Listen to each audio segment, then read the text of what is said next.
I'm Deborah Borchardt, and this is your midday market update. Well, when we look at stocks, they are all in the red territory. We're seeing a little bit of selling here. We've got the Dow down about 90 points here at the noon mark, and then we've also got the S&P 500 and the NASDAQ both down. Gold is up slightly, but that isn't the whole story with gold, because gold has been on a pretty good downtrend over the last 30 days. And now joining me is Mark Newton. He's the chief technician over at Grey Wolf. So, Mark, from the charts you're seeing, gold could fall a little bit further, right?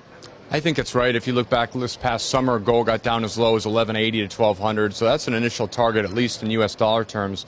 If you look at gold in multi-currency terms, though, we've already hit new lows, actually, to the lowest point of this year. And so that's what's interesting, is that it's important to filter out the effects of the U.S. dollar.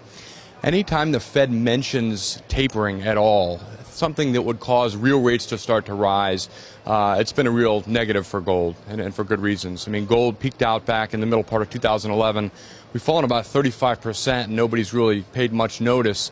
It's only really this year that we really started to accelerate to the downside, but we really haven't reached signs of fear yet, sentiment-wise. We still hear people wanting to buy dips in gold, and so we don't seem to be at levels, at least from a sentiment perspective, nor a technical perspective, that would suggest that any real low is in place. So I'm expecting we probably can move further to the downside a bit. If we get under 1180, that would mean you probably get down to around 1080. 1080, which would be about a 50% retracement of the entire rally from 2001 up to 2011.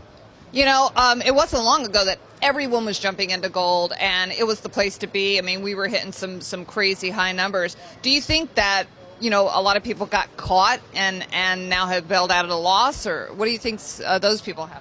I think people are still in their positions, but as we heard from people like Paulson recently, they're not necessarily buying more gold at these levels. So it hasn't turned to where people are actively selling out of gold. They're holding their positions. They're hoping for a bounce.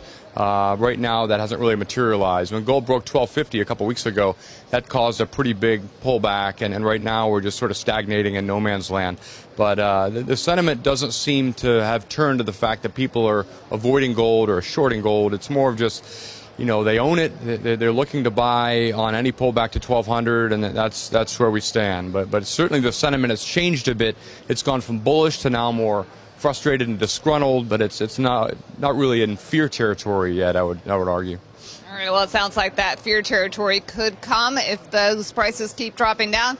That's Mark Newton. He's the chief technician over at Grey Wolf, and I'm Deborah Borchardt with The Street.